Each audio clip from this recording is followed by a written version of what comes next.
What up, YouTube? What up? It's your boy, the author. Right back at that ass again. Here's another one.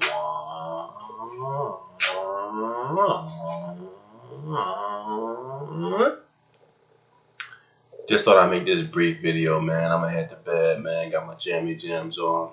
Gotta get up early in the morning. Should have been, actually going to sleep. Been a busy day though, so excuse me. I've had to make a lot of runs today, so got a lot accomplished. Got to accomplish a bit more tomorrow, So, but yeah, I was gonna make this quick video, man, about something. I went out Saturday, and it's something that I noticed, and and it kind of reminds me. I just went back to one of my old videos. I believe it was entitled "Do Black Businesses Deserve the Support of Black People?" And if you haven't seen that video yet, check it out, man. And shout out to all the new subscribers and the people who are liking the video, man, supporting the video, making comments, man. I do appreciate all your feedback. And let's keep that momentum going, man. Just tell more people about the page, because pretty much I'm gonna pretty much give you the rundown, man. I'm pretty much straight up and authentic. So I'm not trying to do this to make a living off of this or anything like that. I'm just doing these videos for free expression, free speech, and pretty much to just to share ideas with other brothers, because since the internet came out, the world has become a bit smaller, so to speak. So people that you would have never met, people that you would have never have talked to, because you're not from their area or whatnot. Now you can see easily. So that's what I'm thankful for. Some ideas I would have never heard, because watching TV, I mean, that's really saturated, and then the powers that be they're very, very careful of what programs that the people watch, who's talking to the people. They control that. They haven't managed to control the internet like that yet, but they're working on it. So let's take advantage of this internet situation while we still can. Who knows if they're gonna actually try to take this over and make it like TV, where brothers can't even express free speech. I think YouTube is working on that by pulling ads from different people, trying to pretty much what they want to hear, what they deem inappropriate, and where they can't run ads on your videos because it's quote unquote inappropriate. They want to get, they feel there's too much truth being told on this internet. And in order to stop that truth, they can cut off people's finances and funds from, and ultimately, if they cut off ads, they know they'll cut off the finances from people who are coming out with the truth, and ultimately they can push these people to the side, and then just pretty much choose to support the real fluffy, don't go against the status quo type videos. They can support those and give those all the ads, and before you know it, man, YouTube will pretty much be like VH1 or MTV or any other cable channel, where they're able to easily control content, and pretty much they have full control over what you see and what shows come on and what people say. And sometimes you don't even know if you're watching an actual person or just a clone, or you don't even know what you're watching. But I just want to make this brief video, man. I don't want to get off topic, but pretty much I had a video called "Do Black Businesses Deserve?" So let's keep supporting each other. But yeah, I want to make a video. Yeah, in the previous video, I was talking about do black people deserve, or do black businesses deserve the support of black people? Reminded me, man, of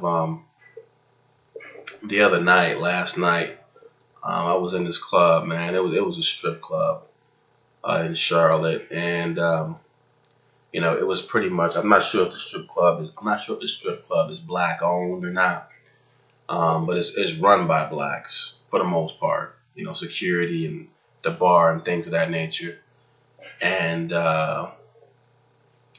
you know, it's just pathetic, man. Yeah, anywhere that first of all, they have no chairs around the bar purposely, so you have to pay to sit down, and just to sit down is considered VIP.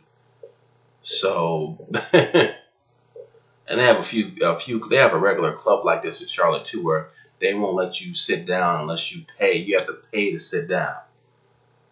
So then they call areas where you can sit down, it's called a VIP, and you have to pay to sit down. I repeat that, you have to pay to sit down. They call that a VIP. And so I'm in the club, man. I see all these black chicks. It's a black strip club. Predominantly black chicks are stripping in the club, and they're mostly black females, overweight, bigger than some of us guys. You know, I'm over 200. They got some of them that are they make me look small. You know, a lot of these black females that are stripping make me look little. So it's just like, I'm not saying I'm a huge guy. You know, over 200 pounds now isn't what it was some years back. But, you know, 200 pounds, if you're over 200 pounds, if you're in boxing, you're considered a heavyweight. So if I'm considered a heavyweight, then these females, and they make me look small. You know, you talking about WWE bitches, you know, bitches who should be fucking with Ed McMahon, what's his name? The owner of the WWF, the WWE. Vince McMahon, they should be wrestling with him, man. These are Bam Bam Bigelow size bitches. But anyway, you only see females this big in a black strip club, first and foremost. So I talk to this one female. We talk. I get this sorry ass lap dance. I'm overcharged for it. Security tells me I can't sit in this area because it costs an extra amount of money. But he'll allow me to sit there if I pay him $20. I mean, all type of extra BS. And man, so I ended up leaving, and I went to this other strip club. This one was called the Gold Club, intermixed. You know, that night I think it was a UFC fight on. So, you know, a lot of people were in the club. Got me a drink, sat down free of charge. And they have like very comfortable seats, nice big tables. If you bring a group of people with you, these tables will fit like 5 or 6 people. Just got my drink, sat down. Females will come sit on your lap. They'll talk with you for 10 or 15 minutes if it's slow before they'll actually, you know, ask for a dance. You know, and predominantly white that night. Usually it's intermixed. You know, and pretty much, you know, dance with. I had a lap dance from this female, man, beautiful, man. She was mixed. She said she was from Wisconsin. Beautiful, bro. I mean, just beautiful. Smelled great. Just beautiful body. And here's my point, man. I mean, I made a video called "Do Black Businesses Deserve the Support of Black People?" I'm gonna go to this point. I'm gonna go this far and say I don't think black people as a whole are ready to even form their own businesses. I repeat, I don't think black people are ready to form their own businesses, man. I don't think our mentality is strong enough. I think we're too, like Neely Fuller put it, we're too filled with poison, man. I mean, we're too infected with everything bad, man. The hustler type mentality. And I'm not saying I'm totally exempt from this, because growing up, I grew up in the inner city, so there's no way I can be totally exempt. But the difference between me and some of the others is that I don't want to be a part of that stereotype, typical type of. It's a lot of blacks that want to live up to the stereotypes that have been placed up on the race, as far as always wanting to get over and you know, hustle somebody instead of make a deal. You know, try to outsmart someone. I mean, you know, over what, $20? Come on, man. I mean, what you gonna do? Take that and buy yourself a Big Mac, man. I'm not doing that bad where I gotta try to hustle somebody for $20. But here's the thing, man. I mean, what with that mentality that we have, where just like when I was a teacher in my class, and I told my class, I say, hey, look, man, this is how the world looks at you. You predominantly. I was teaching at a Title I middle school. Kids were 98%, 99% black. I said, man, your school placed in the 97th percentile. You guys are the worst in the state. And they jumped up and applauded. And yeah, they were proud of that stigma. And it's a lot of, and those were the middle school kids, 13, 14, 15. There's a lot of black adults that's proud of the stigma of being a hustler, someone who always tries to get over, lead hustler. And here's the thing: all you're gonna do is push away the best and brightest of the race who would have supported you. You're just pushing them people away, man. Because if you get somebody today for what, $10, and then they never come back. I mean, did you really hustle? I mean, and eventually you're gonna have that element in the club where those are people that you're gonna have to bounce out, because you're not gonna have any upscale blacks. You're just gonna have the most impoverished. The lowest on the totem pole is gonna be the only one supporting your place. And here's the thing, man: if like that, the contrast between the whites. I went to 2 strip clubs last night. The difference between the white strip club and a black strip club is I mean, it's just basics, and it wasn't the type of thing. Actually, the black strip club was bigger, a lot bigger than the white strip club. But I think the white, and I noticed that the black strip club, it was big, but it really didn't have anyone in there. It was like 1 o'clock, no one was in there, and the white strip club was a lot smaller, and they were packed. And I mean, you can use the excuse, well, maybe it's a black or white thing, but here's the thing, blacks should have packed the black strip club too, but they're starting to realize, blacks have realized, I don't want to be the higher up blacks don't want to be a part of that. And a few people who are new who go there, and the girl at the white strip club who danced on me, she mentioned, the 2 black strip clubs who are predominant in Charlotte, the Onyx and the Cameos. She mentioned those, and she was like, hey, I don't like them types. I'm like, don't even go. I said, don't even waste your time. And the biggest difference between the white strip club and the black strip club wasn't so much money. It was hospitality, man. I mean, I got a female in front of me who act like she don't want me to touch her, and we're the same color. There's nothing special about this female. She has a wig on, and a mixed female with longer real hair, totally a better body completely. Huge tits, a nice ass, smelled great, sat on me first, talked with me, and then looked out, and you could touch her and all type of things, and then they wonder why we're losing. Hospitality, that goes a long way, man. Friendliness, conversation. It's just it's a mindset. It's a mindset, man. Our mindset is kind of fucked up, because they know, hey, man, I treat this person well. That leads to repeat business. And they're not trying to get each person for the maximum amount, because they realize, hey, man, the way I make the maximum amount is having that person come back, repeated business. Like, I've been going to the Gold Club since I lived on the South Side, which was since 2011, on and off for the past 6 years. Roughly about the past 6 years. Might even be 7, but to be certain, I would say the past 6 years.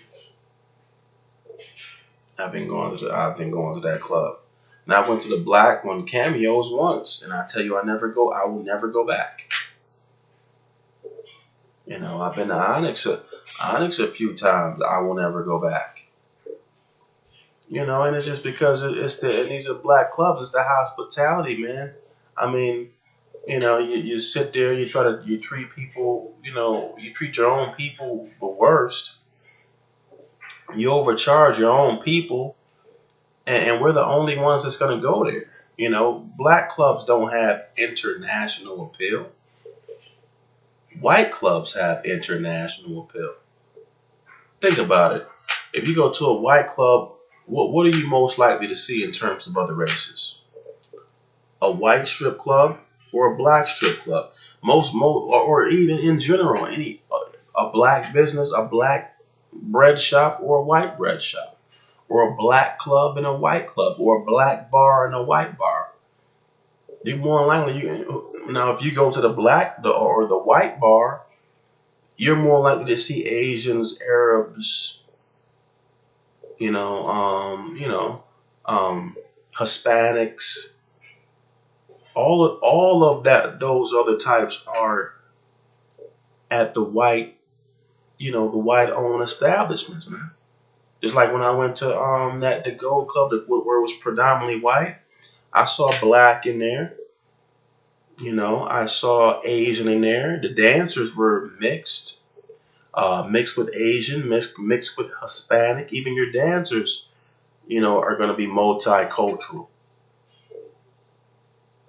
You know, when I went to Cameos, the black club, all I saw was all black dancers. You may be lucky to see one. I think I saw one Hispanic dancer, and she didn't even look like she wanted to be there. And she had such an attitude because she already knew, hey, I'm the only girl here with my real hair. I'm the star. And all the people who were there were pretty much black. I mean, you may get, one or two ghetto white folks, but you're not gonna have a lot of different people up in there, man. Because most people already know what it's about. A little Andre break.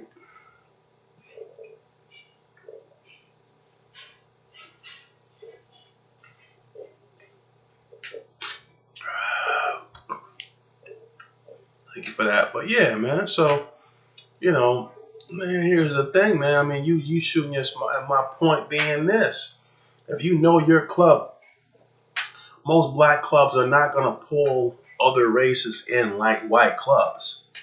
First, white people already told everybody that's coming over here about black clubs, so you already out.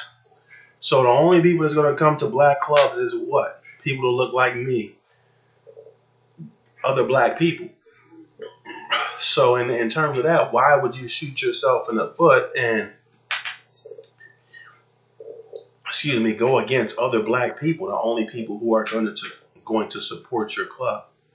And then especially too, a brother like me, who's pretty much a middle class brother, who's going to actually not just stand there, because most of them brothers who was there weren't even throwing any money, or you see in these rap videos where you're throwing all this money on stage. The real black clubs aren't even like that.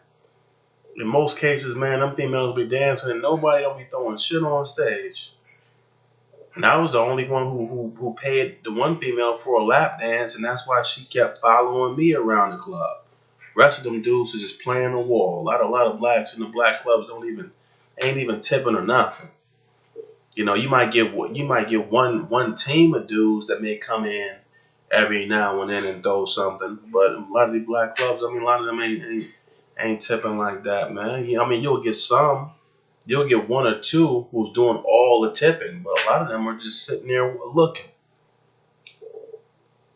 I had this one guy in Atlanta. I was at a strip club. He got so pissed that only I think I was one of the only ones throwing the money, and the strippers kept looking at me, telling me to give them something because I was the only one giving them money. And I'm like, all these motherfuckers in here ain't nobody giving them nothing. Little small strip club on Marietta Street. Back when I was in Atlanta, ways back in 2002. Them dudes wasn't getting them girls nothing, man. That's in Atlanta strip clubs. They was just completely ass naked.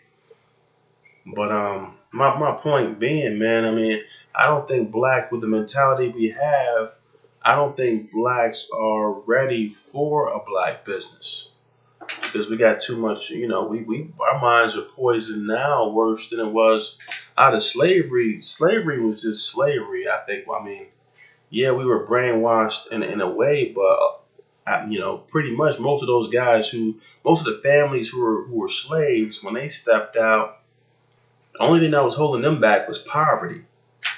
But their mindset was cool. So that when they got outside of slavery, they were able to build up their own businesses, build their own communities. I think it was 50 black communities in the 1920s or the teens in the 1920s. You had over 50 black communities. You had a lot of you had more black millionaires, I think, back then that were business owners than now. But all they dealt with was poverty, but their mindset wasn't as messed up. But I think because of this, I don't know if it's the music, the rap music, or the movies. They got a subliminal hold on our people, man, which is bad. And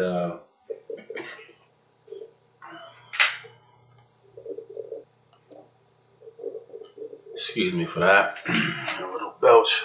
Yeah, we have a type of mentality that's bad, man. That's not going to really enable us to do what we need to do, man.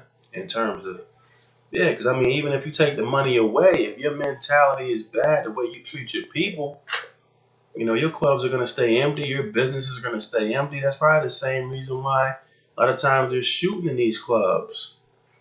And then you go into a black club, they gotta search your balls, they gotta search underneath your armpits. I went to the Gold Club, man, ain't nobody frisked me. Not one person frisked me, bro. I just went in there, paid my $10, and sat down. I went in there, paid my $10, went to the bar, got me a drink, picked the prettiest girl, one of the prettiest girls in there, got me a shot, went up there, got my lamp dance, I was good.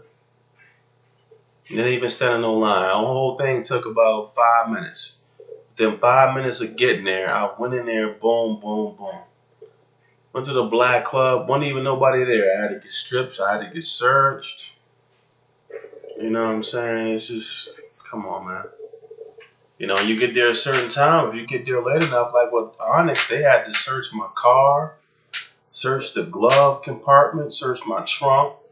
Then you get out of the car, you go on a line, they gotta frisk you again, and then you finally can get into the club. It's like, and then after all that, somebody still ends up getting shot. It's like, man, if you searched everybody the way you searched me, why is people still being shot in these black clubs and these black bars? Like, so you letting your homeboys in, right? Without frisking them. It's just ridiculous. You gonna frisk the person who ain't even got a record, but the motherfucker who on felony parole, or you gonna let him up in there, and that's how somebody got shot. We don't have the mentality. We don't have the right mentality to be creating businesses, man. If we don't get our mentalities right, we way ahead. You thinking, they talking about blacks need rites of passages and schools in their communities, and they need to have their own businesses. Well, yeah, but if you have if your mentality is poison, or you need mental health help, you're mentally unstable, man. You talking about these big things, you ain't ready for these big things. And if you jump into them anyway, the business is going to be poisoned because the mindset behind the business is poisoned. I repeat, you set up a poison. You set up with a poison mindset. You're going to create a poison business model, a poison business, and it's not going to last. And that's why every and especially in Rochester, every other day they close the black club. You know, and it's another black club that was around for many years in Charlotte. They were begging for its support so it could stay open, but they had to close its doors. It's like a poison mindset is going to lead to a poison club, and that's the biggest thing they have over us, man. I mean, our low self-esteem. You got your low confidence, self-confidence. You know, it's getting to the point where the only thing that's deemed black, the black clubs that are open, you're only gonna have other poor blacks or underachieving blacks who are part of that process, and that's why it's not going to work. Because the middle class blacks or the higher end blacks are not going to want to be a part of it, not because they feel they are too good for it, but even they think they're too good. But it's not so much that, but it's just that you know your lack of humility as a race, your lack of caring, your pimp mentality of always trying to get over. They're gonna be tired of that. They're gonna see that coming, and that's why a lot of the black businesses, the few that are black run, are not gonna survive, man. Because you just have a mentality behind it that's poison. Anything we run, even if we don't own it, anything we run is poison because a mindset is poison. So I don't think black people are ready at this point to run their own businesses, to run to create rites of passage programs for their kids, for create their own schools for their kids, to homeschool their kids. They're not ready for that. You need to first to get your self-esteem up and get your mind right. Clear yourself of all of the negative, the hatred, and clear yourself of all the negative energy, and at least because negativity is going to be in everyone, but at least have it to a point where it doesn't overpower the positivity. Have your self-esteem level at least at 50% or more. Your self-esteem is about 10%, and so you're embracing negativity. You want to be a hustler. You want to be a shyster. You want to be all these negative stereotypes. Then everything you make is going to fall, and no one's going to follow you. And your best and brightest blacks are going to break off and get with other people, because some of these other communities are taking in some of the best and brightest blacks. The ones who said, look, I ain't going to be a part of this nonsense because I can go ahead and get paid over here.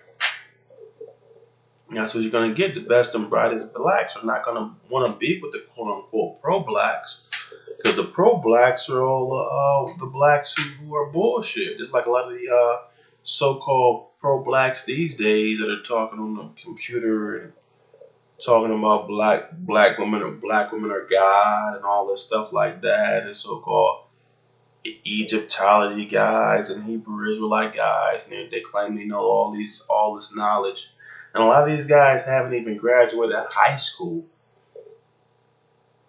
You know what I'm saying? They'll say, well, what does that have to do with anything? Well, hey, man, I mean, if you're going to be a researcher, if you can't even graduate high school, then I can't trust your research. At least get past the white man's test. That way, if you break off on your own, I can understand it. There was you might not agree with everything Martin Luther King said, but there's a reason to follow a guy who, if he graduated high school like Dr. Martin Luther King. Not saying you have to get your doctorate, or not saying you have to graduate with your bachelor's, but if you don't at least graduate high school, I mean, how can I even trust your research, bro? How do you become a researcher overnight? You couldn't even get past the basic. I can see if you got past high school and then got past some college, that means the research you did do on your own to find out who you were, quote unquote, or whatever research you did after you got out of college, you could navigate that research on your own and make sense of it. But you're going to sit here and expect everybody to listen to you when you haven't even graduated. I mean, but that's another video. But I mean, I don't want to get off topic, but at the same time, I mean, black people with the mindset we got now as a people, a lot of us, not saying all of us, but a lot of us aren't even ready to have our own businesses. We're not ready to run our own businesses. You know, we can't, and even the ones we don't own, the ones we attempt to run are going to be catastrophic because we have a poison mindset. Self-esteem levels is just too low. The wanting to be a hustler, the wanting to be a player, to want to charge people for basic needs like sitting down, and black females thinking they're too good. I'm not going to sit on this person. We're the same color, and you don't even have any tits. But you're acting uppity, and the other female who's twice as fine as you with real hair is totally opposite of you, much nicer. Yeah, she's gonna get the business every time, 10 times. There's no comparison. You buy her hair. The mixed girl, the mixed theme, the mixed uh the mixed Asian girl, or the mixed it's a Hispanic girl or a white girl. Black females are buying their hair. The Hindus. So if someone with that type of hair is in the club doing their thing, and they're polite, nice, the total opposite of black females. Yeah, they're gonna win all day and twice on Sunday.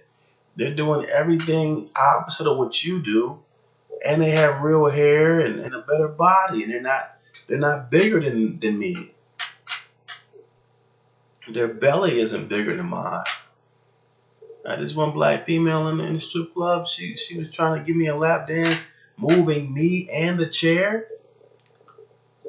And like I said, I'm over 2 beans, so I mean, you moving me and the chair, so you must be about 250.